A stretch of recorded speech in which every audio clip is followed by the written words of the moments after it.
disposición de corazón, entonces abramos nuestras Biblias en Lucas 20, versículos 19 al 26, siguiendo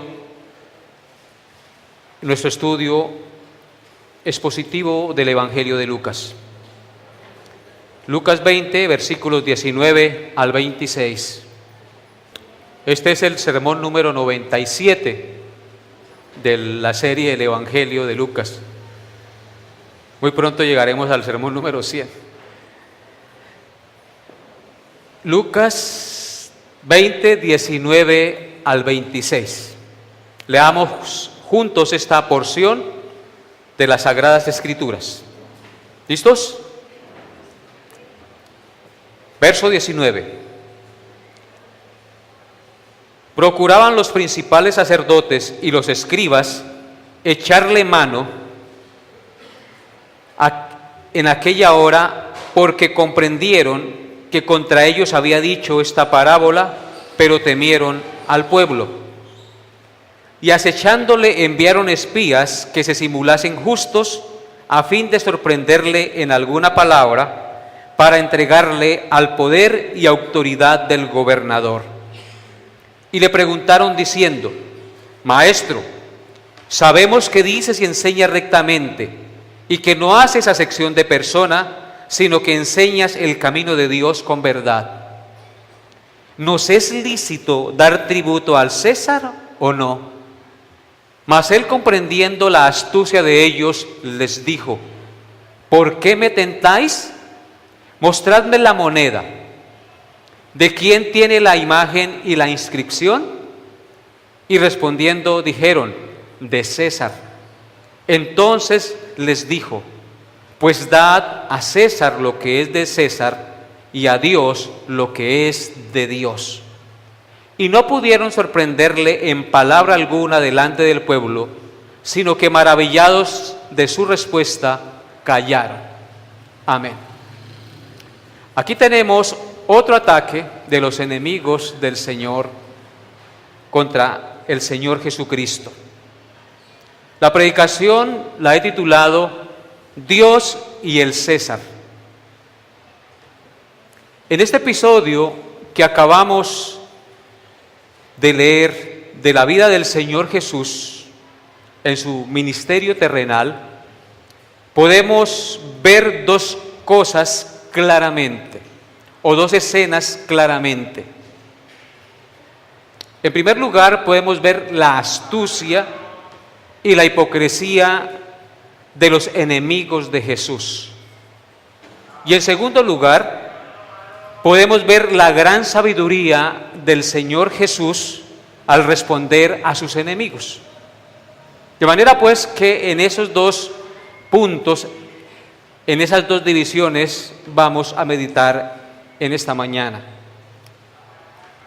Veamos entonces en primer lugar la astucia y la hipocresía de los enemigos del Señor Jesús.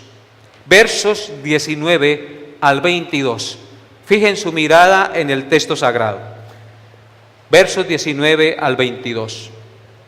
Procuraban los principales sacerdotes y los escribas echarle mano en aquella hora, porque comprendieron que contra ellos había dicho esta parábola, pero temieron al pueblo. Y acechándole enviaron espías que se simulasen justos, a fin de sorprenderle en alguna palabra, para entregarle al poder y autoridad del gobernador. Y le preguntaron diciendo: Maestro, sabemos que dices y enseñas rectamente, y que no haces acepción de persona, sino que enseñas el camino de Dios con verdad. ¿Nos es lícito dar tributo al César o no? Hasta ahí. Nos dice el texto que acabamos de leer que después de que el Señor Jesús pronunció la parábola de los labradores malvados, esa que enseñé el domingo pasado y que está inmediatamente antes de este episodio, nos dice el texto que después de que el Señor pronunció esa parábola de los labradores malvados, Los principales sacerdotes y los escribas procuraban echarle mano al Señor Jesús, es decir, apresarlo, porque se sintieron aludidos una vez más con las enseñanzas de Cristo y comprendieron que contra ellos había dicho la parábola del juicio que vendría contra aquellos que rechazaran al Señor, lo mismo que hicieron con los labradores malvados. Ellos comprendieron que Cristo se refería a ellos porque ellos francamente lo estaban rechazando. Pero temían echarle mano porque temían al pueblo y no podían apresarlo de buenas a primeras al Señor Jesús. Temían al pueblo que los apedreara, por cuanto la multitud tenía por profeta al Señor y lo admiraban y lo seguía gran número. De tal manera que si ellos lo apresan arbitrariamente, el pueblo se les viene encima y los apedrea. Ellos temían al pueblo.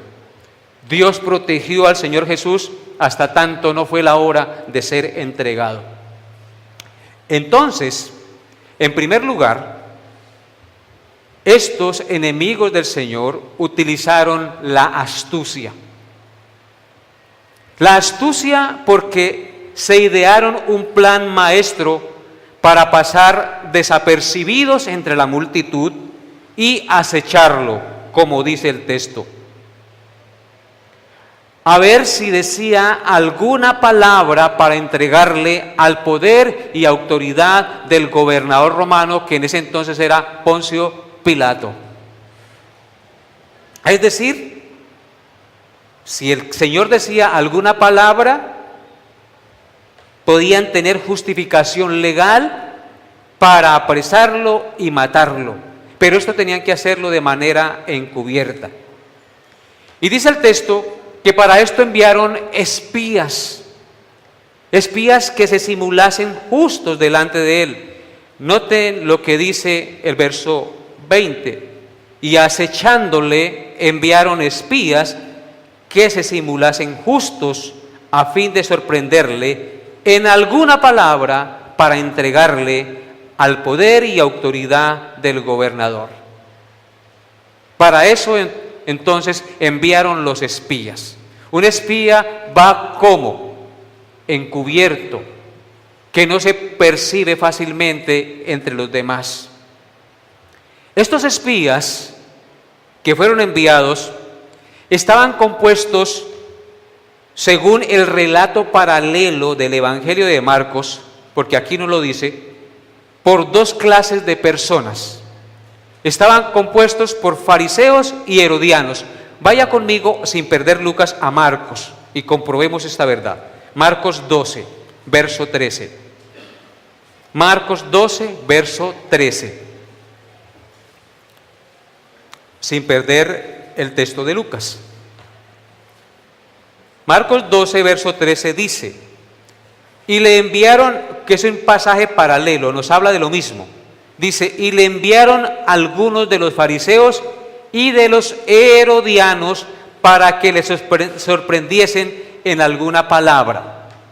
Ahora comprobamos que los que fueron a tentar al Señor Jesús, los que fueron encubiertos como espías, unos eran miembros de la secta de los fariseos y otro de los herodianos. Vamos nuevamente a Lucas. De los fariseos, esto es muy importante, de los fariseos ya sabemos quiénes eran, pero los herodianos se nombran muy poco, solamente 3 veces en los evangelios, 3 o 4 veces. Los herodianos eran un partido político minoritario de judíos, seguidores o partidarios del rey Herodes, que recibían prebendas políticas del rey por su apoyo.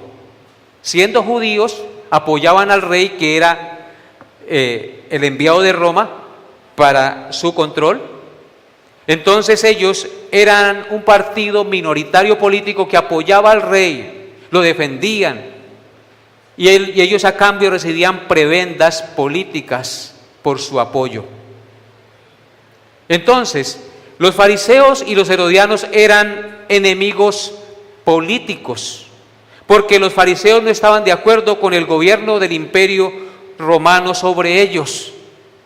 Pero aquí, este par de enemigos que eran contrarios en sus ideales y en sus propósitos, se unen en una estrategia común.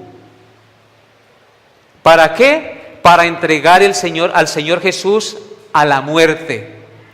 Los enemigos se hicieron amigos para quitar de en medio al Señor Jesús, porque a los dos no les convenía que el pueblo se fuera tras él. Y para lograr su estrategia, estos dos grupos utilizaron la hipocresía. Nos dice el texto que enviaron a estos espías herodianos y fariseos para que se simulasen justos. La hipocresía es aparentar lo que uno no es. Es decir, para que actuaran hipócritamente como si fueran seguidores sinceros y genuinos del Señor Jesús. Y escuchen las palabras que le dijeron al Señor en los versículos 21 y 22. Maestro, sabemos que dices y enseñas rectamente y que no haces acepción de persona, sino que enseñas el camino de Dios con verdad. Su trampa era hacerle una pregunta de doble filo. Pero antes de hacerle la pregunta, lo adularon con las siguientes palabras con las palabras que acabamos de leer. Maestro, sabemos que dices y enseñas rectamente y que no haces acepción de persona y que enseñas el camino de Dios con verdad.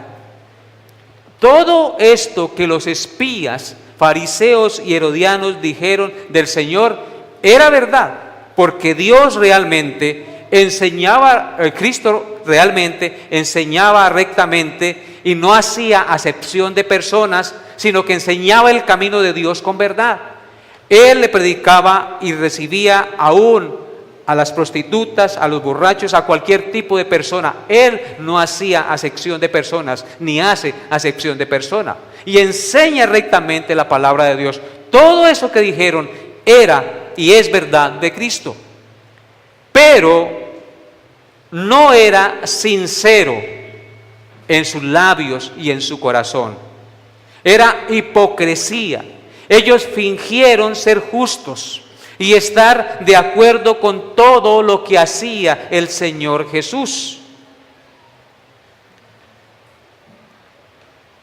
Pero pretendían con su astucia e hipocresía, al decirle esas palabras, ganar su confianza y tentar al Señor para hacerlo caer con la pregunta que le lanzaron enseguida. Antes de lanzarle la pregunta, lo adularon, lo ensalzaron con sus palabras. Y después de que lo ensalzan, le lanzan la pregunta: ¿nos es lícito dar tributo a César o no, maestro? Esta pregunta era una pregunta muy bien diseñada, con un veneno mortal para acusar al Señor con la respuesta que diera. ¿Por qué? Ellos decían: lo tenemos en nuestras manos, con esta pregunta no tendrá escapatoria. ¿Por qué? Porque si él contestaba que no era lícito o legal pagar tributos al César, los herodianos que estaban escuchándole inmediatamente lo acusarían ante Herodes y ante Pilato por rebelión contra el imperio y lo apresarían. Y si él contestaba que sí era lícito o legal pagar los impuestos al César, inmediatamente los fariseos lo acusaban ante el Sanedrín judío de traición a Dios y traidor a su nación, ya que para los judíos, en su religión, como también lo es para nosotros, Dios era el rey digno y nada más que él de recibir tributo y adoración. Así que con su pregunta prácticamente habían puesto al Señor contra la pared y él no tenía escapatoria. Con cualquiera de las dos cosas que él dijera, le echarían mano y lo apresarían. Entonces, según su plan, Jesús no tenía escapatoria. Contestaría alguna de las dos cosas y entonces le echarían mano y lo llevarían preso. Eso era el diseño del plan contra el Señor Jesús. Esto nos lleva a nuestro segundo punto. La grandiosa sabiduría del Señor Jesús al responder la pregunta a sus enemigos. Versículos 23 al 26. Después de que ellos le hacen la pregunta capciosa y de doble filo, ¿nos es lícito dar tributo al César o no? Dice el verso 23, mas él, comprendiendo la astucia de ellos, les dijo, ¿por qué me tentáis? Mostradme la moneda. ¿De quién tiene la imagen y la inscripción? Y respondiendo dijeron, de César. Entonces les dijo, pues dad a César lo que es de César y a Dios lo que es de Dios. Y no pudieron sorprenderle en palabra alguna delante del pueblo, sino que maravillados de su respuesta, callaron. Grandioso el Señor. Uno no sabe qué admirar del Señor Jesús, si su conocimiento del corazón del hombre o su sabiduría para responder. Ambas cosas son dignas de alabanza y de adoración. Nos dice el texto en el verso 23, mas él, comprendiendo la astucia de ellos, les dijo, ¿por qué me tentáis? Esta palabra astucia que se encuentra en el texto viene de la palabra griega panourgia. Panourgia con G de gato y tilde en la G. Panourgia. Y esa palabra significa destreza y habilidad en sentido malo, truco o artimaña. O sea que astucia significa, en otras palabras, habilidad para hacer lo malo, truco o artimaña. En otras palabras, el Señor, comprendiendo la habilidad, la destreza, el truco y la artimaña de sus enemigos para hacer lo malo contra él, les dice, ¿por qué me tentáis? ¿Por qué procuráis hacerme caer? ¿Por qué me tendéis lazo? Ellos, con su pregunta capciosa, ustedes saben que es una pregunta capciosa, ¿no? Con doble sentido, con doble intención. Con su pregunta capciosa y venenosa de doble filo, estaban siendo instrumentos de Satanás contra el santo Hijo de Dios. Y muy posiblemente ellos no se percataban de esa verdad. ¿Por qué? Porque fue precisamente Satanás quien allá en Génesis capítulo 3 verso 1, con su astucia lanzó la primera pregunta capciosa y con las más perversas intenciones de tentar y hacer caer a nuestros primeros padres, Adán y Eva. Noten lo que dice Génesis 3:1, por favor.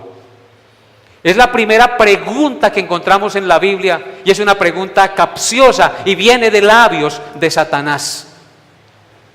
Génesis 3, verso 1. Dice, no pierdan Lucas, ¿no? Pero la serpiente era, ¿qué? Astuta, ¿A qué se les parece esa palabrita ya en Lucas? Él comprendiendo que la astucia de ellos. Pero la serpiente era astuta más que todos los animales del campo que Jehová Dios había hecho, la cual dijo a la mujer: con que Dios, ahí está la pregunta, con que Dios os ha dicho, no comáis de todo árbol del huerto. Es como si él dijera: ¿es verdad que Dios les dijo que no coman de todos los árboles del huerto? Una pregunta con doble filo, capciosa. A ver, hermanos, Satanás está haciendo aquí, como dice el dicho, metiendo 5 para sacar 10. Entonces, cuando Satanás lanza la pregunta: ¿con que Dios os ha dicho no comáis de todo árbol del huerto? Está procurando con esa pregunta entablar una conversación para sembrar duda en el corazón de Eva y hacerla ¿qué? Caer y confiar más en sus palabras que en la palabra de Dios. Hacerla caer, destruir al ser humano. Y regresando a Lucas, cuando dice, conociendo en la astucia de ellos, les dice: ¿por qué me tentáis? El Señor, que no tiene necesidad de que nadie le dé testimonio del hombre, como dice la Biblia, porque conoce lo que hay en el corazón del hombre, les dice con asombrosa sabiduría: mostradme la moneda. Mostradme la moneda. Y les hace una contrapregunta. El Señor es sabio. ¿Se acuerdan que ya vimos que Él con una contrapregunta desbarató la idea de sus enemigos?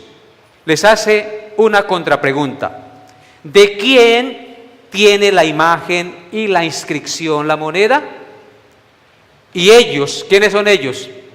Los fariseos y los herodianos respondieron: del César.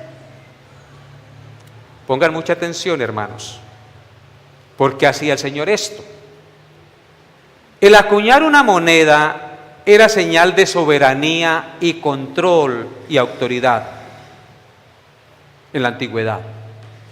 Tan pronto un rey o emperador subía al trono, mandaba acuñar las monedas con su imagen y con su nombre, para con esto mostrar o demostrar la soberanía o su soberanía, su control y autoridad sobre el territorio conquistado. ¿Viste entender? Él mandaba, el rey cuando gobernaba, cuando tomaba el control, mandaba acuñar las monedas con su imagen y con su nombre, para mostrar su soberanía, su control y autoridad sobre el territorio conquistado. Entonces, al mostrarles el Señor Jesús la moneda y al reconocer ellos que la imagen y la inscripción era del César, el Señor les estaba diciendo implícitamente que ellos utilizaban esa moneda para comprar y vender, es decir, para hacer sus negocios y comerciar en su vida cotidiana, para hacer sus transacciones. De hecho, tenían monedas del César en el bolsillo. Por tanto, ellos, los fariseos y los herodianos, se estaban beneficiando de su moneda y de su gobierno. ¿De cuál moneda y de cuál gobierno? De la moneda del César y del gobierno del César. En consecuencia, les gustara o no les gustara a los judíos pagar tributo al César, ellos tenían que pagarlo porque él era el que tenía el control tanto económico como militar, civil de la nación. Por tanto, estaban obligados a pagar el tributo como ciudadanos del imperio, porque ellos estaban beneficiando de las políticas del imperio. Por eso él les dice: mostrarme una moneda. Ellos la sacan y les pregunta de quién es la inscripción. Ellos dicen del César. Y ustedes tienen monedas del César, compran y venden, hacen transacciones, se benefician del gobierno del César, de su control, de su dominio, de la economía del imperio. Por lo tanto, no es ilícito pagarle tributo al César. Es obligación pagar los impuestos que el César demanda. Por eso les dice, después de que reconocen que la imagen de la moneda es del César, les dice, pues dad, ¿a quién? Al César lo que es del César. Un dicho que nosotros hemos escuchado hace mucho tiempo, ¿no? Dad al César lo que es del César. Es decir, lo que le pertenece al imperio por impuestos, páguenlo. Y añade, y a Dios lo que es de Dios. En otras palabras, con esta respuesta les dijo que tanto el César como Dios deben recibir tributo, es decir, lo que les corresponde a cada uno. Al César por ser el gobernante y soberano temporal puesto por Dios, porque Dios es el que pone y quita reyes. Y que le corresponde a ese César legalmente ciertas cosas de parte del pueblo gobernado, porque él es quien quita y el que pone reyes.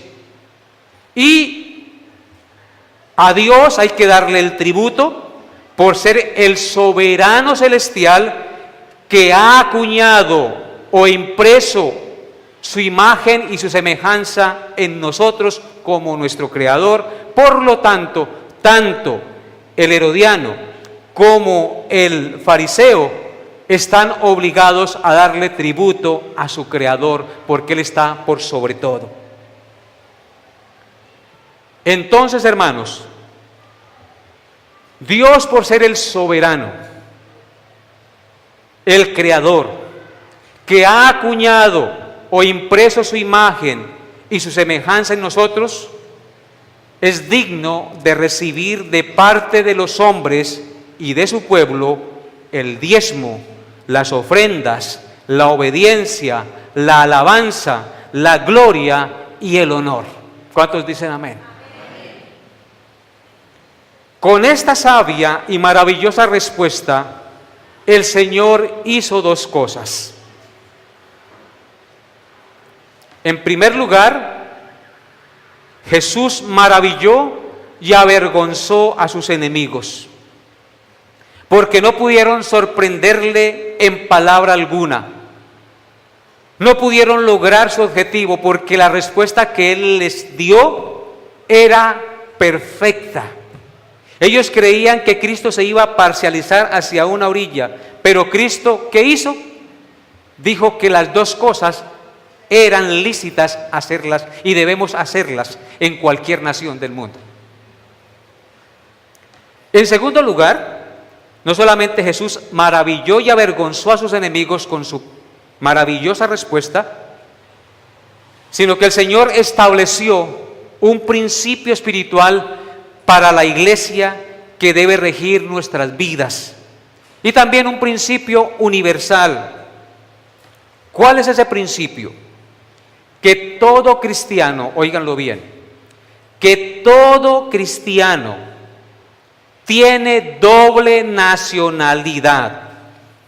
Es ciudadano del país terrenal en el cual vive y a su vez es ciudadano del reino de los cielos.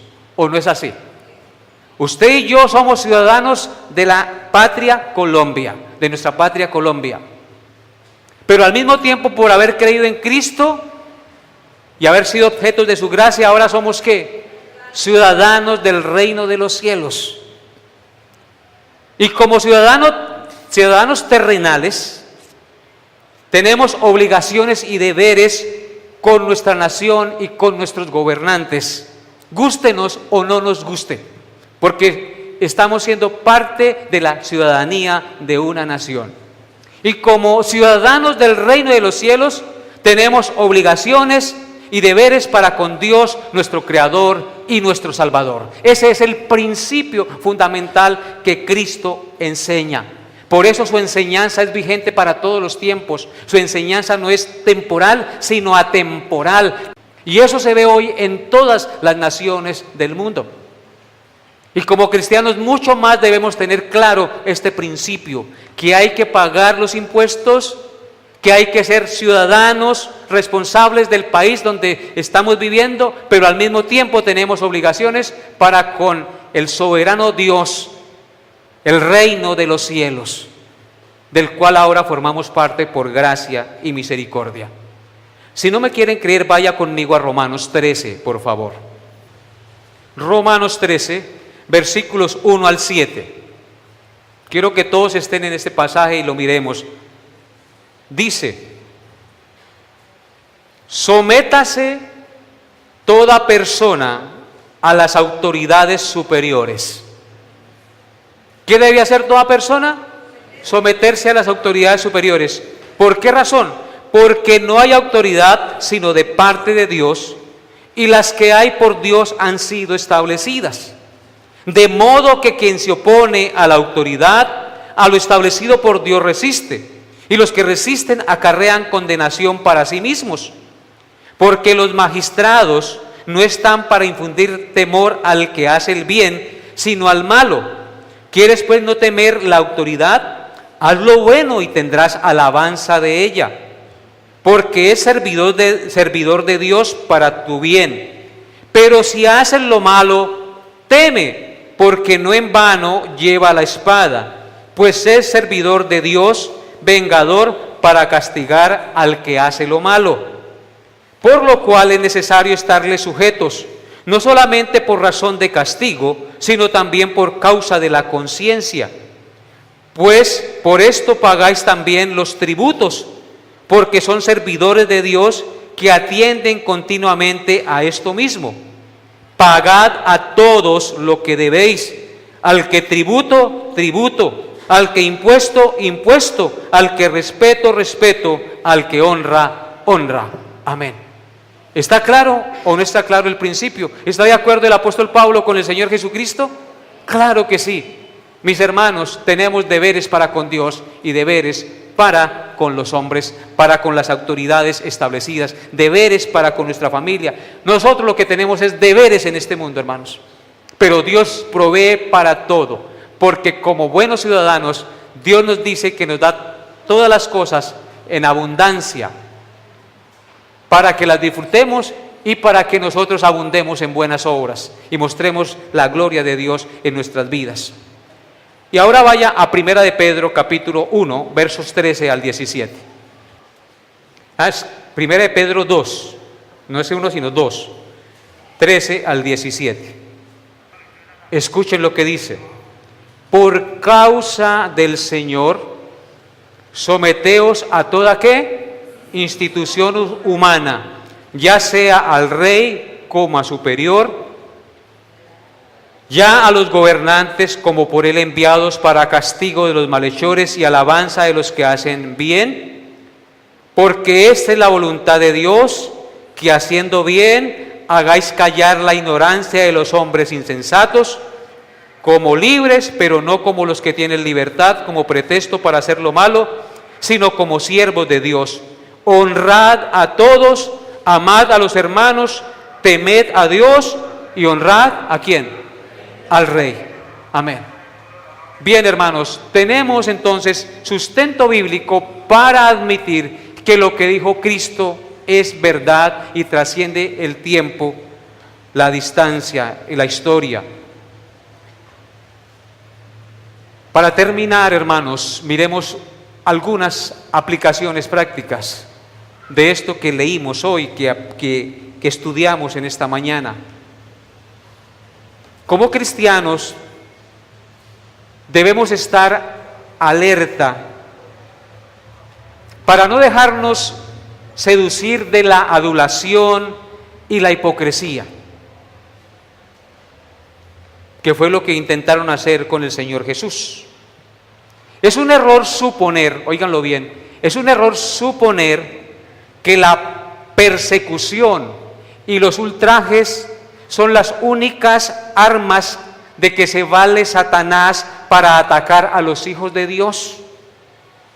una mirada a las Sagradas Escrituras nos presenta muchos ejemplos que pueden servirnos para no caer presa de la hipocresía y entender que no solamente es con la espada y con la persecución y con los ultrajes que se ataca a los hijos de Dios. Por ejemplo, ¿qué fue lo que inició la caída de Adán y Eva?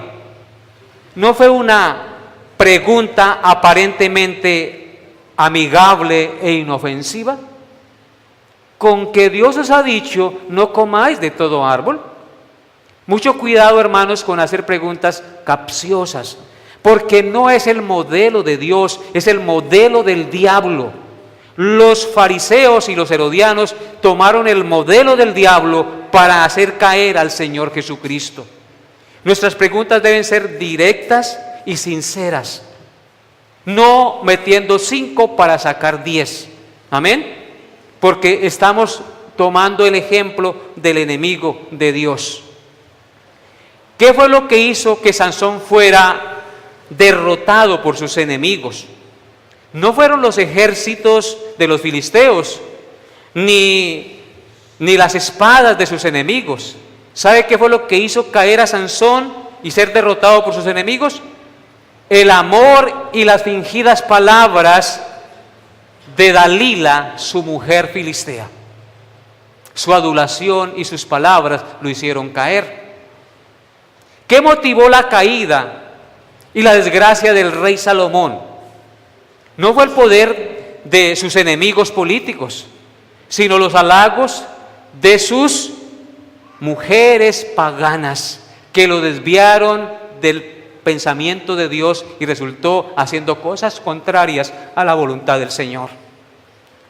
Tengamos entonces mucho cuidado, porque jamás, óiganlo bien, jamás Satanás es tan peligroso como cuando se aparece o se disfraza como ángel de luz. Por eso en el libro de los Proverbios dice, en su capítulo 26, verso 24, las siguientes palabras, escuchen: el que odia disimula con sus labios, mas en su interior maquina engaño.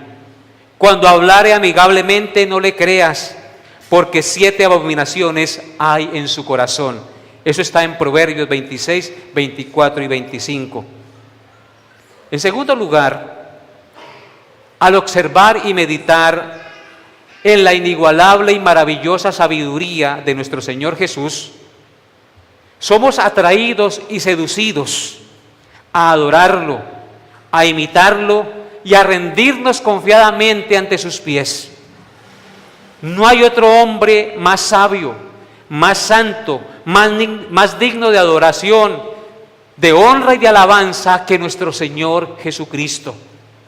Por eso el Salmo 45 en el verso 2 dice lo siguiente: eres el más hermoso de los hijos de los hombres, la gracia se derramó en tus labios, por tanto Dios te ha bendecido para siempre. La sabiduría y las enseñanzas de Jesús son inigualables, son palabras de vida eterna. Y eso nos atrae y nos seduce a caer rendidos a los pies de nuestro glorioso Salvador Jesucristo. ¿No es así? Ven, por tanto, hoy al Señor, porque en Él están escondidos todos los tesoros de la sabiduría y del conocimiento. Solo en Cristo está el tesoro de la sabiduría y del conocimiento. En un proverbio dice: besados serán los labios del que responde palabras rectas. Tenemos que pedir a Dios que nos dé la sabiduría para siempre responder como conviene, con palabras rectas, con gracia en nuestros labios, porque de la abundancia de nuestro corazón hablarán nuestros labios. Y en tercer lugar, Jesús es Dios. Al mirar este pasaje que estudiamos hoy, tenemos que reconocer que Jesús es Dios. Y por ser Dios, no podrás escapar nunca con tus excusas del juicio. Y no podrás escapar porque Él es sabio y conoce todo. Y desbaratará tus excusas que tú le presentes el día que lo llames a cuenta. No podrás escapar porque la sabiduría de Dios, la sabiduría de Cristo es superior a nuestra vana sabiduría. A Él nunca podrás engañar con tus argumentos. Él siempre te vencerá y pondrá en evidencia su pecado para que te arrepientas. Por tanto, mis amados que me escuchan, ríndete hoy a Él y no seas como los fariseos y los herodianos que no se arrepintieron. ¿Quiénes son los fariseos en el día de hoy? Los que asisten a la iglesia, oyen la palabra, tienen vocabulario de cristiano, pero no viven de acuerdo a la palabra. ¿Quiénes son los herodianos? Los que viven en el mundo y les importa un pepino las cosas de Dios y solo se interesan en sus propios intereses. No seas como ellos, sé como Cristo, imite a Cristo, ven a Él y deséalo como deseas el agua cuando tienes sed, porque Él solo saciará la sed. Dios les bendiga y les llene de su gracia en este día. Coloquémonos en pie. Padre, te doy gracias en este día. Te bendigo, Señor, por tu palabra, por tener un Salvador tan maravilloso, tan glorioso, tan sabio y perfecto, al cual ningún hombre pudo turbar ni engañar con sus artimañas, porque tú eres la sabiduría. En ti están escondidos todos los tesoros del conocimiento y la sabiduría. Tú eres sabio por siempre. Con razón tú dices que el principio de la sabiduría es el temor de Jehová. Pero los necios y los insensatos desprecian la sabiduría y la enseñanza. Señor, hoy te rogamos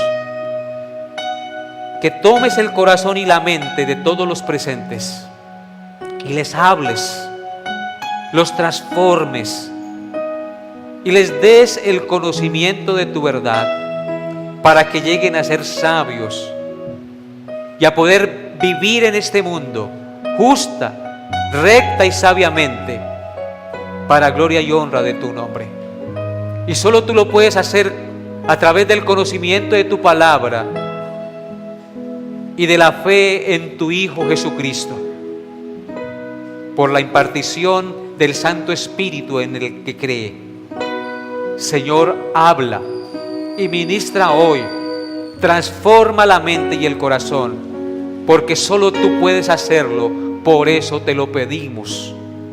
Ayúdanos, Dios, a vivir para tu gloria y a cumplir con nuestros deberes y nuestras obligaciones, tanto en el reino de los hombres como en el reino celestial. En el nombre de Cristo Jesús. Amén y amén.